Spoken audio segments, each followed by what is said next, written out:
자, 깨끗한 성품의 본각 바탕의 네 가지 모습.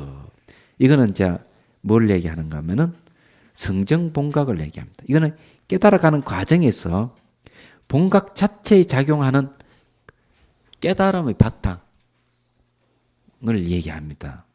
각체의 모습이에요. 그러니까 법력 훈습이 일어나는 권원을 얘기합니다. 요 네 가지가 있어요. 이게 이제 그 수연 본각이 이렇게 법력 훈습에 따라 가지고 지정상의 모습이라는 불사의 업상이 튀어나오는데 이 권원이 성정 본각이 성품 자체 깨끗한 본각이에요. 이 네 가지가 있습니다. 하나는 뭔가 하면은 여실 공경, 그 다음에 인훈습경을,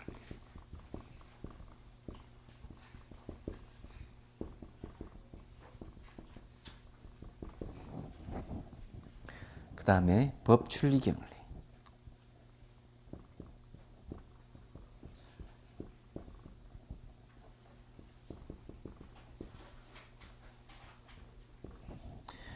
그 다음에 연훈습경을 얘기합니다.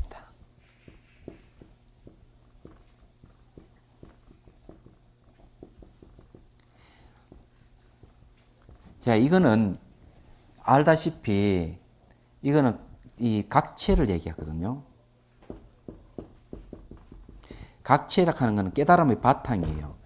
이게 이제 이걸 잘 알았면은 이제 깨치 들어갈 때 이제 만날 수 있는 이고 깨치고 난 뒤에서 작용하는 것도 다 여기서 나오는 거나 이걸 알 수가 있는 겁니다. 요 두 가지는 인이고 요 두 가지는 과예요. 그리고 요거하고는 이게 이제 뭘 얘기하는가 하면은 여기 요거는 본질이 관계되는 얘기고 대신에 요거하고 요거는 현상이 관계되는 얘기. 이게 좀 그렇죠. 좀 지워버리고 다시 하겠습니다. 헷갈리니까 요거는 맞고요. 요쪽으로 하죠. 요거하고 요거는 본질이라고 책을 쓰니까. 그 다음에 요거하고 요거는 현상이 관계되는. 그 다음에 이 둘은 거울과 호공을 비유를 하고 있습니다. 이렇게 보면 될 거예요.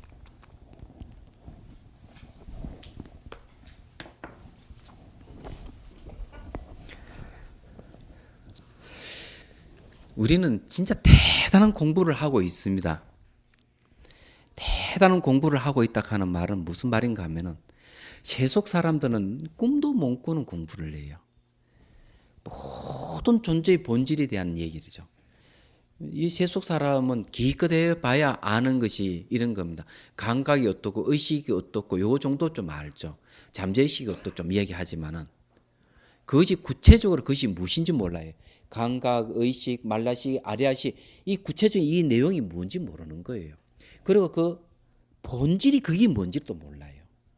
진여가 어떻고 공이 어떻고 다 머리 다 그 사람들은 넘어갑니다. 우리 또 깨달음에 대한 얘기를 하잖아요. 깨달음의 본체에 대한 얘기도 하죠. 이거는 누가 얘기도 안 하는 겁니다. 이게 절집에서만 하는 얘기죠. 아주 고차원적인 겁니다. 여러분들이 공부하는 거는요. 세속으로 치면은 박사 과정 중에서 박사 위에 박사 아버지 위에 박사 할아버지, 그 위에 조상 위에 조상, 그런 권원을 공부를 하는 거예요. 그런 수준을 공부를 한다. 이렇게 생각하면 됩니다. 제가 말이 좀 너무 심했습니까? 상상할 수 없는 얘기입니다. 저 깨달음의 최 바탕을 얘기를 하는 거예요. 자, 이걸 공부를 좀 해봅시다. 다시 각의 바탕의 모습은 네 종류 큰 뜻이 있기에 호응과 같고 맑은 글과 같다. 무엇이 그 넷인가? 자, 허공이 나왔죠. 제가 얘기했죠. 깨달음을 표현하는 비유는 허공이 나온다 그러죠. 또 하나 거울이 또 나온 겁니다. 이것을 잊어버리시면 안 돼요. 이 두 가지는. 이 두 가지 비유는 하여튼 가슴 속에 새겨놔야 됩니다. 특히 거울은 명경, 밝은 거울, 깨달음을 밝은 거울에 비유하죠. 그러니까 거기에 육조스님 개송이도 나오죠. 깨달음 개송이도 나오잖아요. 명경, 밝은 거울. 굉장한 겁니다. 그냥 간단하게 이제 허공은 말이죠. 텅 비어 있음을 얘기하는 거고요. 그건 실체가 없다는 겁니다. 본질이 비어 있다는 걸 허공에 비유하고요. 거울이라고 하는 것은 비추는 걸 얘기합니다. 비춘다 하는 거. 이 비춤 속에 이거는 지혜를 얘기하는데 비춤 속에는 역시 실체 없고 자아가 없음을 드러내는 걸 얘기합니다. 이게 다 나옵니다. 한번 봅시다. 첫째는 참으로 진실한 공의 거울이니 마음의 경계에 나타나는 모든 모습을 멀리 떠나 있기에 나타날 수 있는 어떤 법도 없음을 말한다. 각의 바탕은 각조의 뜻이 아니기 때문이다. 깨달아서 비추는 뜻이 아니다. 이게. 자, 이 여실공경은 한마디로 표현하라면 공입니다.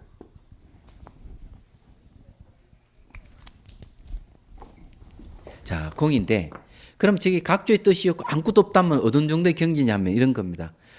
반야신경이 많은 뜻이 물질이 곧 공이 물질이다. 정신작용도 또한 그와 같다. 그리고 제법공상, 모든 존재의 비의 모습은 생하는 것도 아니고 멸하는 것도 아니고 더러운 것도 아니고 깨끗한 것도 아니고 증가하는 것도 아니고 감소하는 것도 아니다. 그리고는 그러면은 이런 까닭으로 이 공 가운데는 뭐가 있느냐? 무한히 비설신이 무색성량 미처 무한계 내지 무밖에 없는 거예요. 그게 공입니다. 그 속에는 아무것도 각조의 뜻도 없고 아무것도 없어요. 깨달음의 결과이기도 하고 금방 얘기한 거는요. 불생불멸 불구부정 부정불감의 세계까지 들어가면 견도위입니다. 이게 통달위라고 초지경지예요. 그게 다른 게 아니에요. 그 초지경지 깨달음 내용이 뭔가 아마 공 가운데는 아무것도 없는 걸 얘기해요. 그래 각조도 없는 거죠. 그래 각조가 없다. 그건 아무것도 없어요. 자, 그 다음에 둘째는 인으로서 중생에게 좋은 영향을 끼치는 거울이니 참으로 진실한 불공을 말한다. 세간의 모든 경계가 모두 그 가운데 나타나지만은 별다른 것이 각에서 나오는 것도 아니고 각의 바깥에서 들어오는 것도 아니며 깨달음의 바탕을 잃어버릴 수 있는 것도 아니고 부수지는 것도 아니어서 늘 한마음에 머무른다. 자, 이게 무슨 말이냐 하면요. 자, 이 중생에게 좋은 영향을 끼치는 거울은요. 다른 게 아니고 요거는 지혜를 얘기합니다.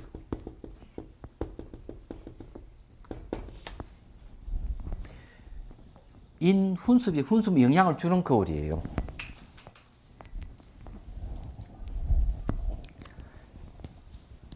이 영향을 주는 거울은 뭔가 하면은 비추는 작용을 해가지고 안으로 비춰서 번뇌를 없애가는 겁니다. 그 원인이라는 말을 쓰는 겁니다. 얘기하자면. 그래서 이제 거울을 쫙 비추면은 거울에 나타난 것은 어때요? 예를 들어 가지고 거울에 앞에 물건 나타난 물건이 비치는데 그 물건을 끄집어낼 수도 없고 그 물건은 가고 오미 있는 것도 아니고 실제로 존재하는 게 아닙니다. 거울 속에 빛이 있는 것은 전부 다 가짜라고 드러나는 거죠.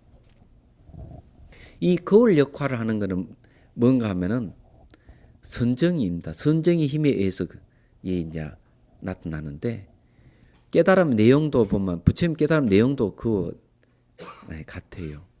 보리품 자설경 보리품에도 뭐 나오는가? 선정이 들어있는 수행자에게 모든 존재가 나타나네. 그는 모든 의욕이 사라졌네. 연기 이법을 깨달았기 때문에 이런 개성이 있어요. 그 내용을 보면 뭔가 하면은 선정이 들어있을 때 모든 존재가 제대로 나타나는 거예요. 그러니까 이때 선정의 모습이 뭔가 하면 그걸 같아요. 존재가 나타났는데 어떤 모습으로 나타나느냐? 연기 이법으로 관계성, 실체가 없는 것 이런 나타. 그래서 연기 이법을 깨달았다. 그 깨달으면서 모든 의욕이 사라졌다 하는 얘기예요. 그런데 선정이 거울 역할을 하긴 합니다. 그렇지만 우리의 선정을 이야기할 필요 없이 우리의 깨달음의 바탕 자체가 거울이라는 얘기입니다. 이때 얘기는 그 얘기입니다. 그 저기 뭐고 서장에도 보면은 한 나라 사람이 지나가면 한 나라 사람 비추고 오랑캐를 지나가 오랑캐를 비춘다. 이 거울에는 있는 그대로를 비춘다 이런 뜻이에요. 얘기하자면. 그런데 그 안에 있는 거는 그렇다. 자, 여기 각이라는 말이 있죠. 각. 깨달을 각하는 게 이제 뭘 얘기하는? 각에서 나오는 것도 아니고 각의 바깥에서 들어오는 것도 아니며 이랬습니다. 이때 각은 거울입니다. 거울이 깨달을 각이에요.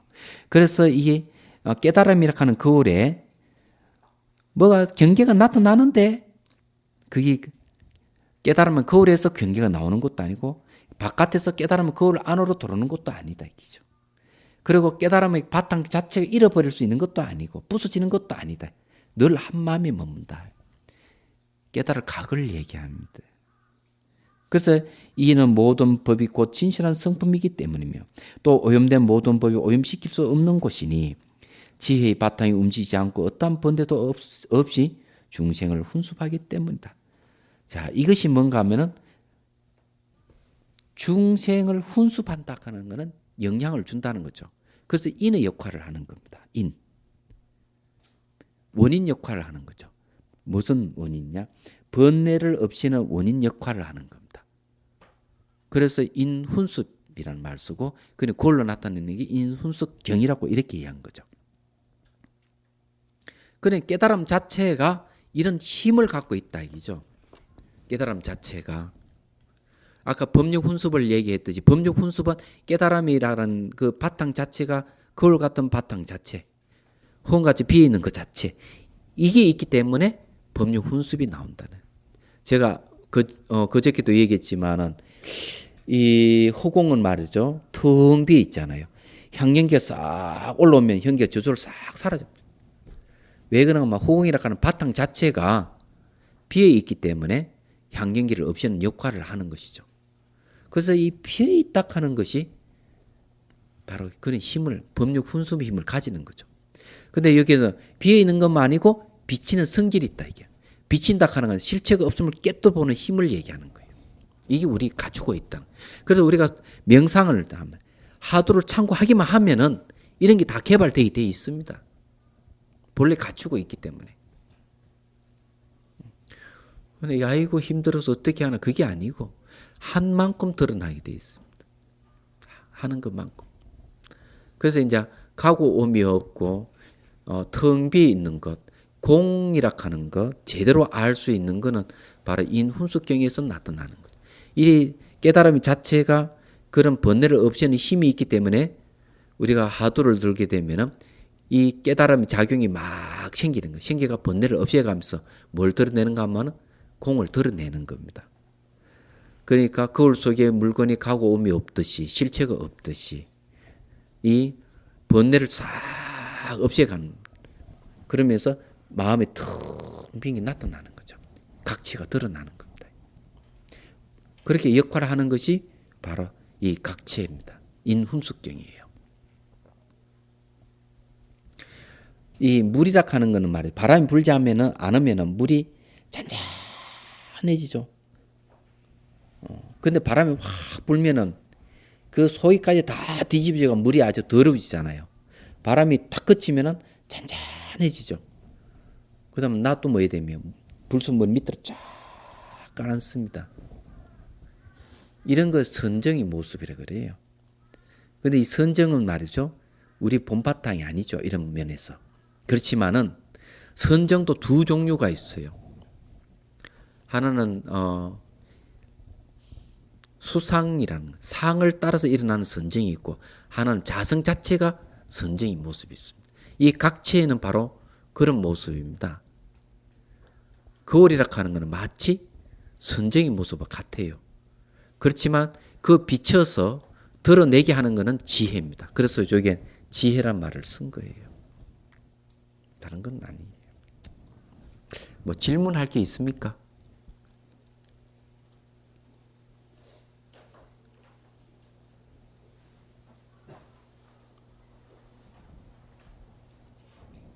할 얘기 없습니까? 앞전에 공각과 분각. 예. 아, 그거? 아직 시기가 안 됐는데. 본각에서 왜 불각이 나왔느냐. 참 궁금하잖아요. 그죠? 참 희한하네. 어때서 본각에서 불각이 나왔을까? 이 생각을 하셔야 돼요. 지금 이야기하면 재미없고, 이제 요 본각 부분 지나면은 그 다음에 이제 불각에 대한 얘기 나옵니다. 그때 이제 공부를 하고, 이런 생각을 좀 하세요.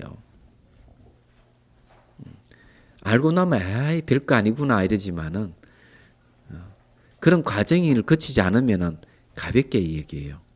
여러분 그 보면은 경전에 보면 말이죠. 묻는 장면이 나오는데 하은경이 아니고 법화경에도 보면은 아이 부처님 가르쳐 주세요. 아니. 또 가르쳐 주세요 이러면은 안 해. 한 3번 정도 물으면 마지 못해서 그럼 내가 얘기해 주지. 이렇게 얘기하거든요. 경전에 그런 게 많이 나오는데 왜 첫부터 바로 탁 얘기 안 할까? 3번, 4번 뺍니다. 빼고 난 뒤에 얘기하는 거는 뭔가 하면은 바로 이 알고자 하는 마음을 정폭시켜주기 위해서 하는 거예요. 수단이죠. 얘기하자면. 저도 부처님 흉내를 한번 내본 거. 미리 이야기해주면 다 얘기해주면 재미가 없으니까 한번 생각을 해보시란. 다른 질문 있습니까? 법력 혼수라는데요. 예. 모든 중생 그 학생이나 관례를 다 있습니다. 그럼 혹시 그 56억 7천만 년 후에 미륵 부처님께서 나와서 전 중생을 구제한다는 것이 일단 그 법력 혼수의 그 힘이 커지는 건 아닐까요? 그 이제 법력 흠습이 완전하게 그 불사의 업상으로 나타나는 거죠. 그래가지고 이제 화신을 나타내서 중생 구제하고 수행자는 응신을 나타내서 구제하고 그러는 겁니다. 부처님은 그런 힘을 갖고 있는 것이죠. 근데 보살들에게도 이제 힘이 있습니다. 예연 그런 게 조짐이 있고 우리 무지랭이 중생이라도 그거 다 가지고 있어요. 발현이 안 됐을 뿐이죠. 또 작용하더라도 번뇌와 섞여서 작용하니까 불사의 업상이라는 말도 못 쓰고 지정상이라는 말도 못 쓰는 거죠. 그렇지만은 이제 삶과 죽음의 고통이 싫어하고 일반을 구하고자 하는 마음이 생기는 겁니다. 생기면 그게 이제 본격적 작용을 하는 거예요. 중생은 불가사의합니다. 이 축생은 말이죠. 없어지지 않을 거예요. 인간도 마찬가지고 불가사의하기 때문에 왜 그런가 하면 제도하면 또 생깁니다. 제도하면 또 생기고 얘기하는 이 참 끝이 없는 거예요. 그래서 중생이 끝이 없기 때문에 부처가 끝이 없다는 거죠. 중생이 끝이 없기 때문에 말이죠. 부처님의 그 본원력도 끝이 없는 거예요. 그 얘기를 합니다. 하은경이 보면 굉장한 거예요. 그래서 이게 부처님이 때에 따라서 계속 출연하는 이유도 그겁니다. 중생에 무수하고 불가사의하기 때문에 그러는 거예요. 그래서 도선율사는 중국의 도선율사는 뭘 얘기하는 겁니까? 중생을 제도하는 부처님이지만 부처님은 누가 제도하느냐? 중생이 제도한다 그랬어요. 이 말은 뒤집어서 얘기하면 중생이 없으면 부처도 없다는 얘기. 그런 얘기를 하는 거예요. 그러면 부처님하고 중생은 동격이죠. 그죠? 동격인데 차이가 있습니다. 부처님은 고통이 없지만 중생은 고통이 있는 거예요. 이는 차이가 있는 거예요. 이게 문제예요. 오해해 보죠.